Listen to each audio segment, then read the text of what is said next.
Às vezes, o maior medo não é errar, é não saber qual é a vontade de Deus. Quando o coração está confuso e o futuro parece incerto. Como discernir o caminho certo? Neste vídeo, vamos refletir sobre como escutar a voz de Deus, mesmo em meio às dúvidas. Fique comigo até o final e permita que Deus fale ao seu coração. Jesus diz a um místico que a gente deveria repetir essa oração várias vezes ao dia que a gente acabou de fazer. Que a gente deveria chamar o Espírito Santo várias vezes. Vocês têm hábito de chamá-lo durante o dia?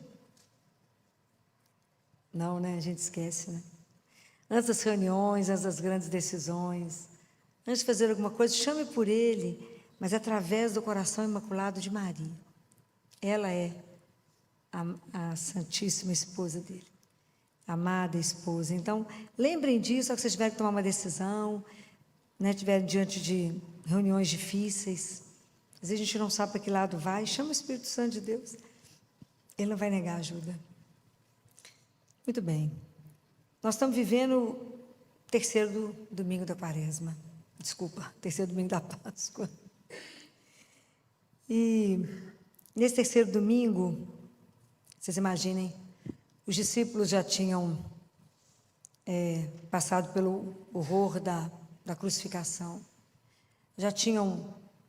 Jesus já tinha aparecido para alguns isoladamente, já tinha aparecido lá para Tomé, já tinha aparecido para os discípulos de Emaús. E os discípulos de Emaús voltam, né, depois que Jesus parte o pão, voltam correndo, encontram com os discípulos, e quando eles estão lá conversando, eles contando o que aconteceu, Jesus entra no meio deles.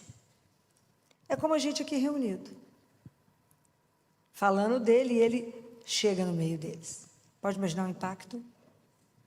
Então, nesse momento, está em Lucas, né, se alguém quiser acompanhar, Lucas 24, né?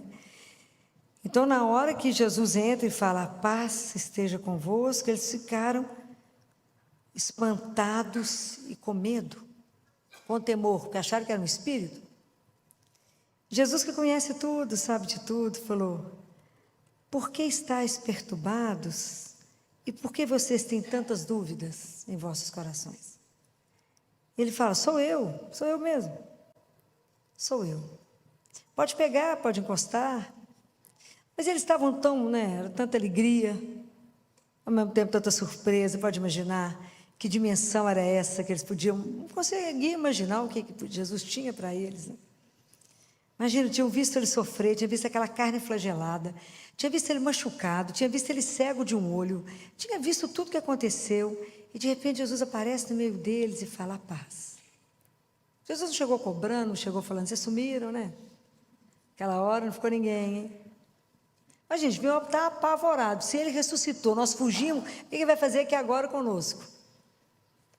E Jesus fala só da paz, achou que eles estavam com muito medo, ao mesmo tempo de medo, de maravilhados, de encantados. Jesus falou, e para eles verem que não era só espírito, mas era corpo, tinha osso, era ele. Falou, vocês têm alguma coisa para comer? E comeu no meio deles. E Jesus aí explica, fala, é isso tudo que foi dito para vocês, era isso que eu falava. E vocês terão que ser testemunhas de tudo isso. Bem, Filó, naquela época eles davam conta disso, porque Jesus iluminou a cabeça deles, conseguiu que eles entendessem, abriu a mente, entregou o Espírito Santo para que eles fossem conduzidos. Claro, imagina como é que aquele povo, aqueles homens, que eram pescadores, iam dar conta de testemunhar Jesus, e que nós estamos hoje reunidos por causa do testemunho deles. Então, o que nós temos que aprender com tudo isso 2000 anos depois? Filó, eles estavam reunidos e Jesus chegou. Hoje, a gente repete tudo isso que eles viveram. É possível? Sim ou não? Sim? Aonde? Aonde? Quando? Fala alto. Sim. Então, todas as vezes que a gente se reúne para celebrar a missa, para participar da missa, nós estamos repetindo isso aqui que os discípulos viveram. Eles estavam reunidos falando dele. E nós, quando reunimos, a gente vai escutar a palavra. Aliás, a primeira coisa que a gente fala é agradecer a Deus por ter nos dado Jesus, não é assim? Bendito seja Deus que nos reuniu no amor de Cristo. Depois a gente escuta a palavra e depois a gente se reúne na presença dele. É claro que a ressurreição, ela é a grande sustentação da nossa fé.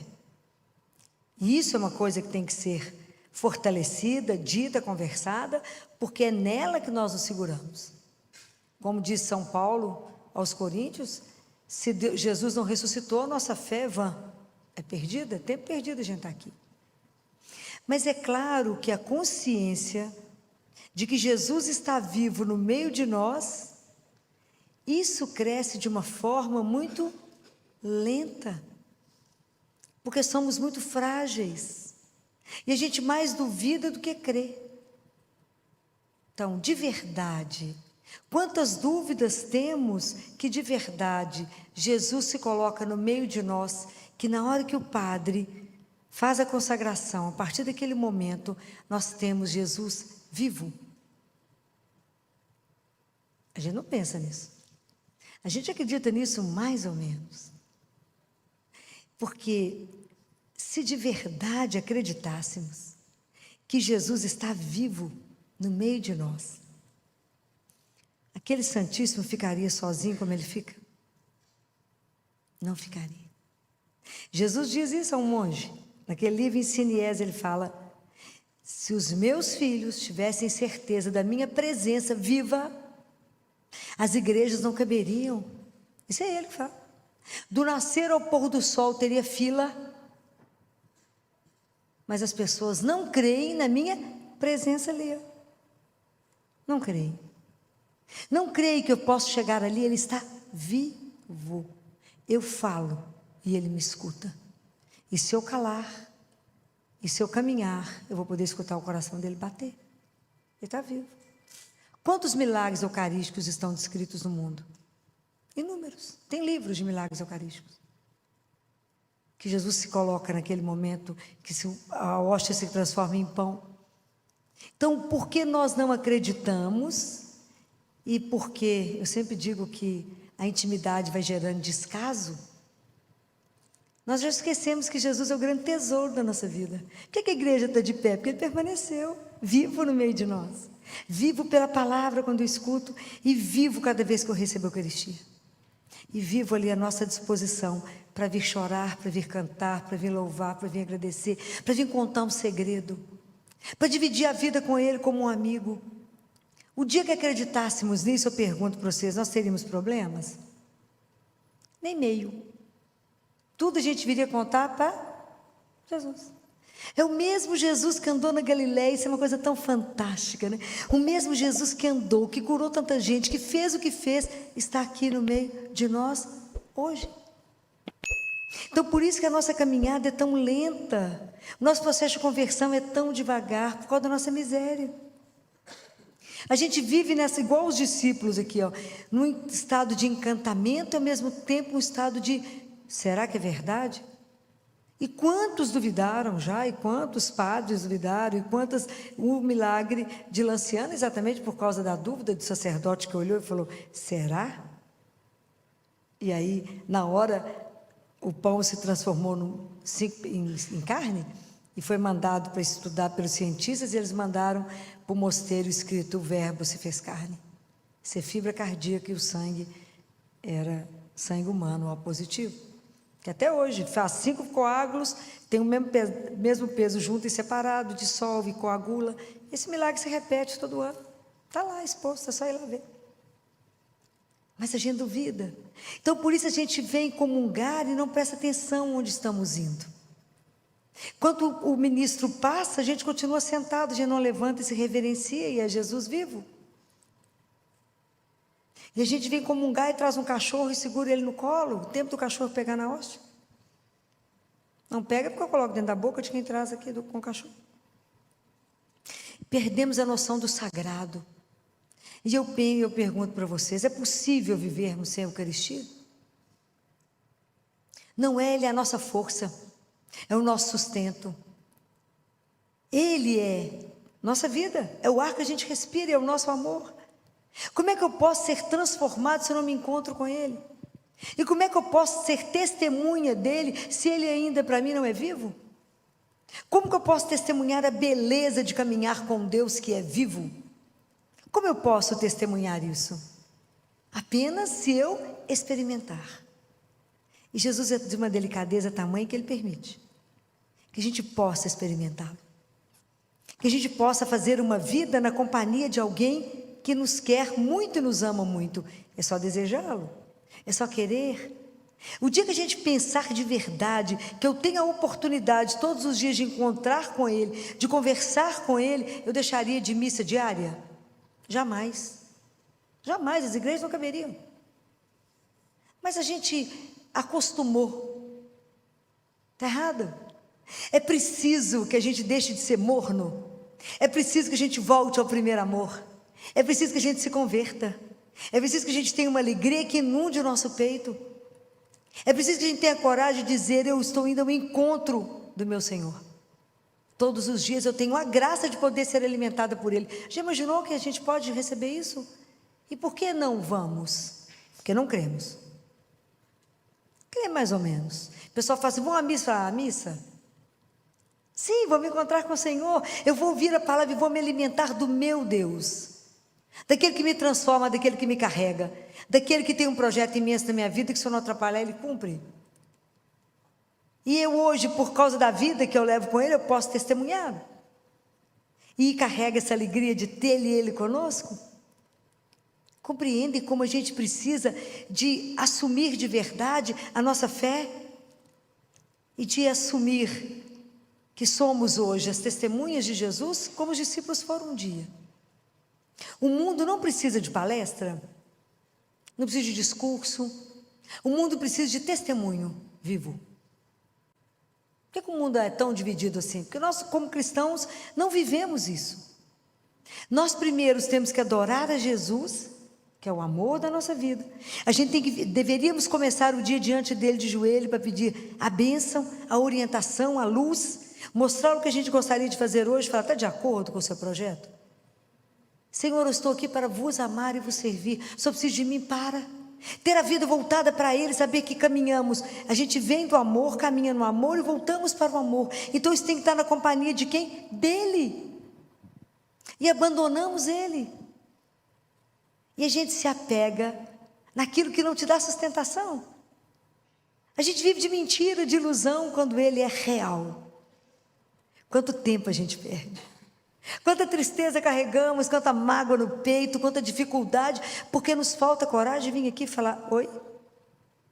São João Maria Vianney teve uma visão belíssima de que cada pessoa que chega para visitar o Santíssimo, Jesus recebe com um beijo. Ainda bem que a gente não vê, porque ia cair mortinha se eu visse uma cena dessa. Pode imaginar o que é ser recebido por Ele, saber que Ele está ali vivo. Isso é o maior tesouro que nós podemos carregar. Isso é riqueza. Essa é a maior riqueza que a gente carrega na vida. Qual é? Ter Jesus vivo, que eu posso cutucar Ele e falar: Jesus, e falar: oi, vou te contar um negócio. Isso é espetacular. Ele não marca a hora, Ele não te fala que dia você pode vir, Ele não te define que roupa que você tem que usar, e Ele não cobra nada a hora dele de graça. E Ele fala assim: quando você vier, traga para mim os seus problemas, a solução eu as tenho.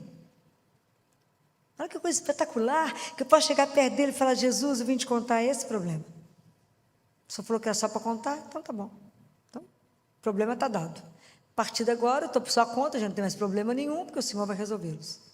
É essa confiança. O que mais ofende a Deus? A nossa desconfiança nesse amor. Então é preciso ter a coragem de cantar no mundo. Essa certeza de que a morte não tem a última palavra. Então vocês imaginam quando os discípulos puderam ver que aquele homem na cruz que morreu estava vivo, comendo? Como é que é isso? Essa é a proposta que ele trouxe para nós. Isso que ele veio revelar, que somos filhos do Altíssimo e que a nossa vida é eterna. Então hoje, quando a gente escutaram a palavra de Deus, hoje no Evangelho falava: eu sou o pão da vida. Eu sou o pão que desceu do céu para trazer vida. É porque a gente confunde vida com subsistência. Deus é o pão da vida. Ele me alimenta porque Ele quer cada um de nós com Ele eternamente. Mas nós não temos essa dimensão. Então, por isso, ficamos tão presos só naqui e agora. E Deus Pai fala assim: parece pão, não parece? É branquinho, parece pão, tem gosto de pão. E Ele fala para Catarina: Catarina, quem percebe que não é pão é os sentimentos da alma.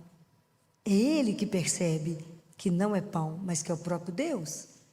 Porque a Eucaristia é o alimento da alma. A palavra de Deus é o alimento da alma. O nosso corpo se alimenta de comida. Mas quem nos carrega é a alma. É a que menos a gente cuida. A gente faz ginástica, maravilhoso. A gente vai nutricionista, maravilhoso. Faz preenchimento, né? Estica, encolhe, faz o que quer, né? Gasta com as plásticas, gasta. Não estou falando para não fazer, não. Gastamos com tudo. Mas gastamos o que na alma? E é ela que eu vou apresentar em primeiro lugar. No momento da morte, a nossa alma vai direto para Ele. O povo está lá te arrumando, você já está lá diante dele. Isso é imediato, e nós vamos levar o quê? Fala, Jesus, que ele é tão preocupado com os botox lá de fora, quando pôs botox na alma. Estou falando mentira? Não, não estou. Como que investimos pouco na alma, porque não acreditamos que a vida espiritual é real. É real. Nós somos, hoje, dar testemunho de Jesus no mundo hoje, que está tão difícil falar da fé, não é fácil. Não é brincadeira. Então, por isso é que vocês têm que experimentar esse Deus vivo. Eu não posso dar para vocês a alegria de estar com Ele todos os dias e falar: Jesus, só viu isso? Jesus, só me ajuda nisso? Falei, mas você é dependente assim? Sim, eu tinha que dar o telefone para uma pessoa importante. Fui joelhei e falei com ele: Jesus, estou precisando de ligar para tal pessoa. O senhor está de acordo? Como o senhor não falou nada, o negócio é o seguinte: eu vou ligar. Se ele atender, o senhor está de acordo. Se o senhor não atender, está tudo certo. A pessoa atendeu. Eu falei, então o senhor está de acordo, legal. É difícil, mas tudo você expõe para Ele. Mas isso você vai contar? Vou. Tem que contar tudo, porque eu pertenço a Ele. A minha vida é dele e eu vou ter que acertar com Ele. E eu não quero perder tempo como ele fala com a Gabriele. Gabriele, não perca tempo com as bagatelas daqui. Bagatelas. É assim que ele chama as nossas coisas. Essas bagatelas, Gabriela. Comece a pensar nas coisas do alto. Comece a pensar e pensa com alegria que um dia nós vamos nos encontrar. Pensa com alegria que quando você ele fala, sabia que você ainda não nasceu? Ela fala, não, você não nasceu para mim. Quer dizer, a nossa morte. Que hora que você chegar aqui, que você abrir a porta, sou eu que estou do outro lado. Você de morrer. Só de pensar. Então, se preparar para esse dia. E Deus Pai fala para Catarina: eu devolvo o corpo para vocês. Vocês nem vão sentir falta, mas eu dou ele de volta.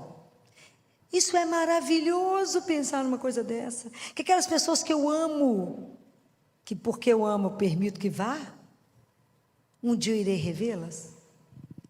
Essa é a promessa. Porque ele voltou para falar: aqui, eu estou vivo. Por que vocês estão aflitos com o quê? Eu falei, Senhor, mas é muita alegria, é isso mesmo. Eu vos convido a viver uma alegria. E no meio das dificuldades, no meio das provações, a gente possa dar testemunho que Ele é vivo. E que a morte não tem a última palavra, ela é a penúltima. Que não fomos feitos para a dor, mas para o amor. Então, testemunhar isso no meio da dificuldade. Na hora que a vida está pegando fogo, para. Você não sabe para onde ir, para. Feche seus olhos e fala: Jesus, o Senhor é minha luz, me dá o caminho. Eu não estou enxergando nada, mas se o Senhor me der a mão, eu não vou ter medo. E o Senhor dá o caminho. Se o Senhor der o caminho, eu posso pisar que eu não vou cair. Essa confiança, essa intimidade, é isso que os discípulos viviam e é para isso que Ele deseja que a gente esteja em paz. Essa paz que o mundo nunca vai te dar. O mundo te tumultua. Tudo que é de Deus tem que gerar paz.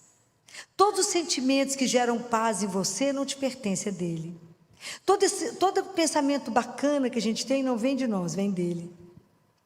E aprender que essa caminhada Ele quer fazer conosco, como Ele fez com os discípulos de Emaús. Hoje Jesus andou com vocês o dia inteiro, talvez vocês não tenham percebido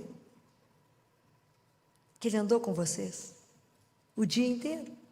Que Ele te socorreu em tantas coisas que a gente não Vil porque os nossos olhos não estão treinados. Porque a gente acha que a gente consegue as coisas pela força das nossas mãos. Eu digo para você, não confie em você, confia nele. Tudo conta para ele. A mínima coisa conta para ele. A mínima coisa conta para ele. Conta seus desejos, seus sonhos, seus medos. Fala que Jesus, eu queria tanto vos servir. Fala com ele. Jesus, eu queria de tanto viver uma fé de verdade. Eu queria tanto não idolatrar ninguém, a não ser o Senhor meu Deus.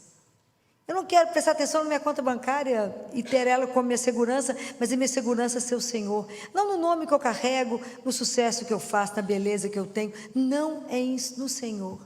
Entender que tudo isso é nada, como diz Paulo, mas apenas o Senhor é tudo em nós.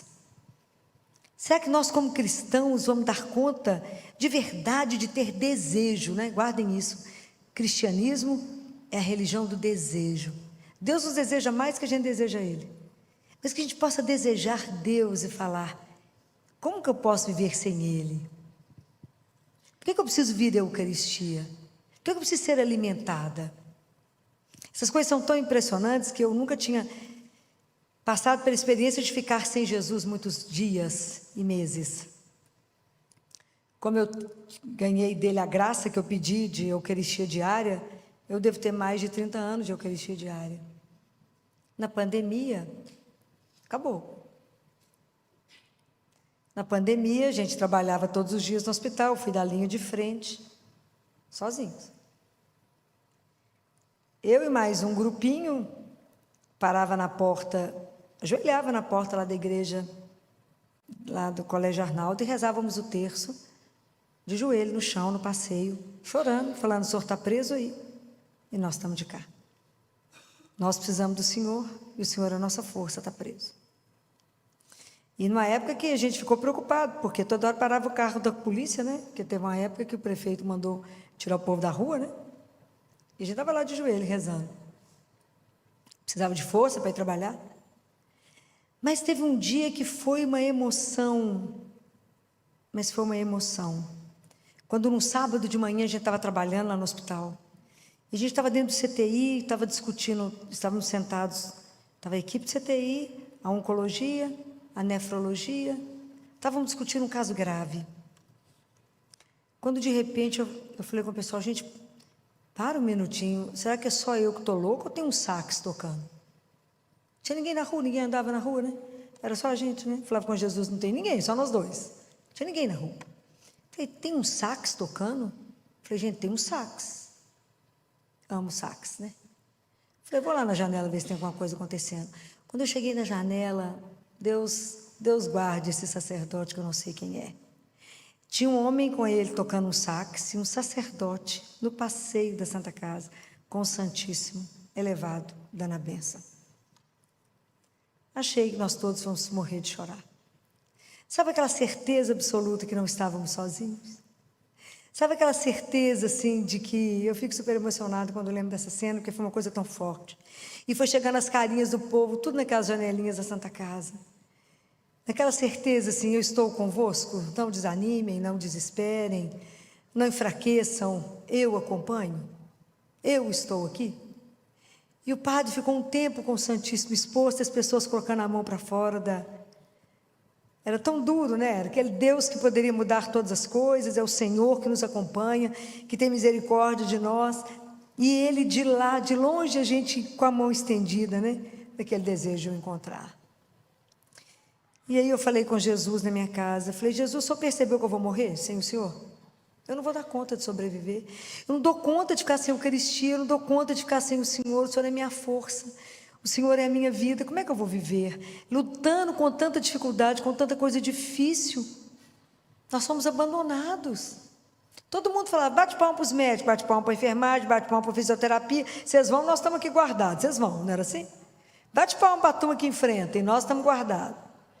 Nós fomos desamparados. A equipe de saúde ficou desamparada. E fomos, né? E aí eu falei com ele, como é que eu vou fazer para comungar? Eu não dou conta de ficar sem o Senhor. E é claro que toda lembrança boa só pode vir, ideia boa só pode vir de Deus. Quando eu lembrei do mosteiro, Nossa Senhora das Graças, descobri que eu tinha uma cliente que devia ter o telefone da abadesa. Falei com ela, liga para a Abadessa para mim.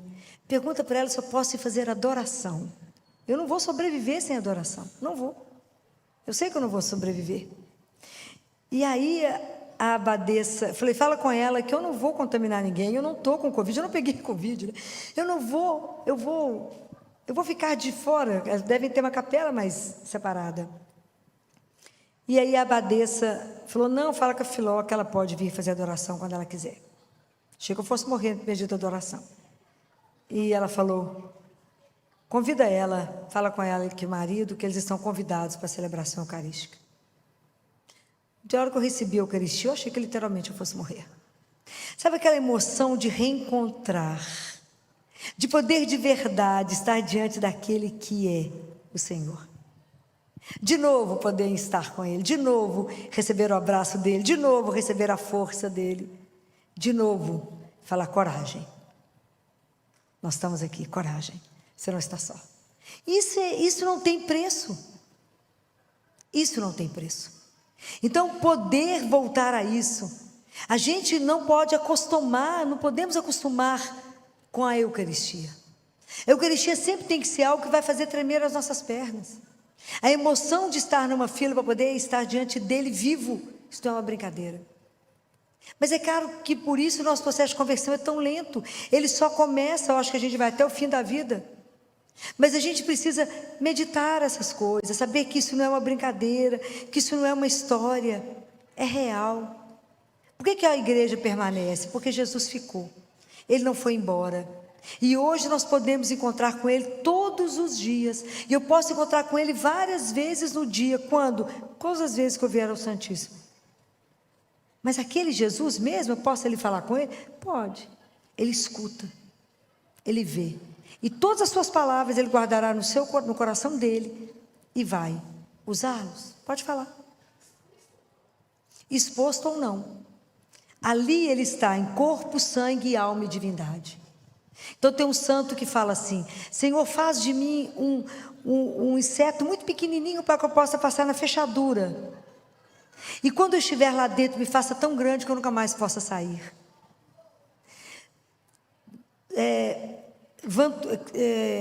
François Xavier, que é o Vantuan, foi um sacerdote, foi um arcebispo de Xangai, que foi preso quando o comunismo chegou em Xangai.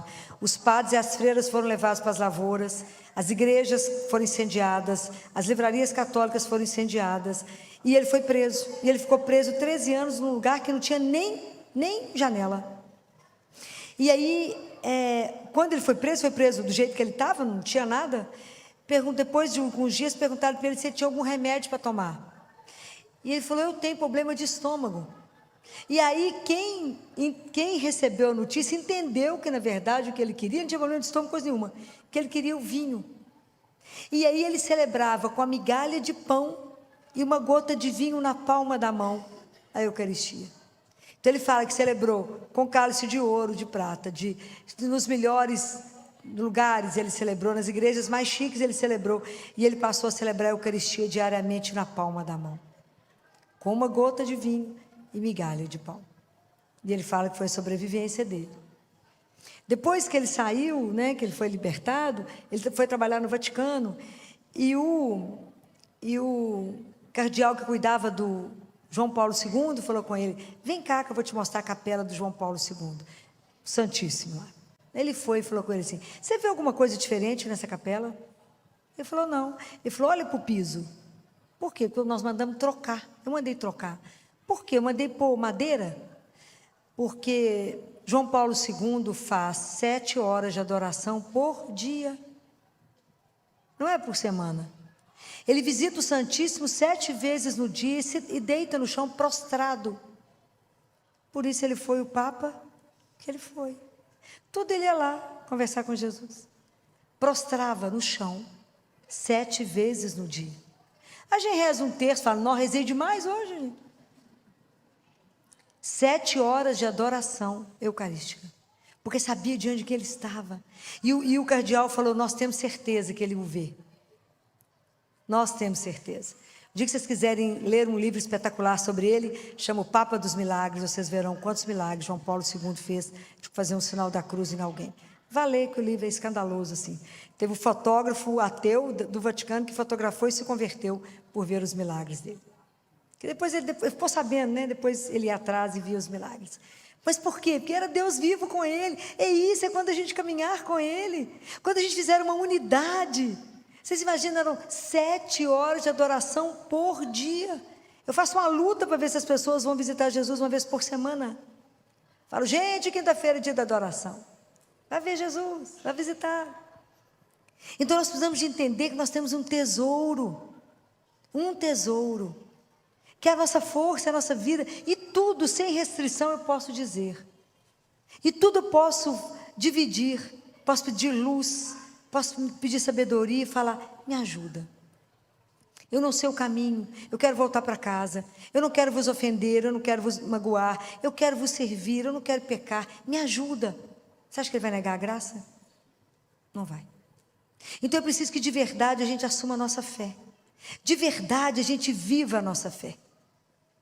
De verdade. Fala, Senhor, eu sou frágil. Exatamente porque eu sou frágil e tenho consciência da minha miséria que eu posso ser sua discípula.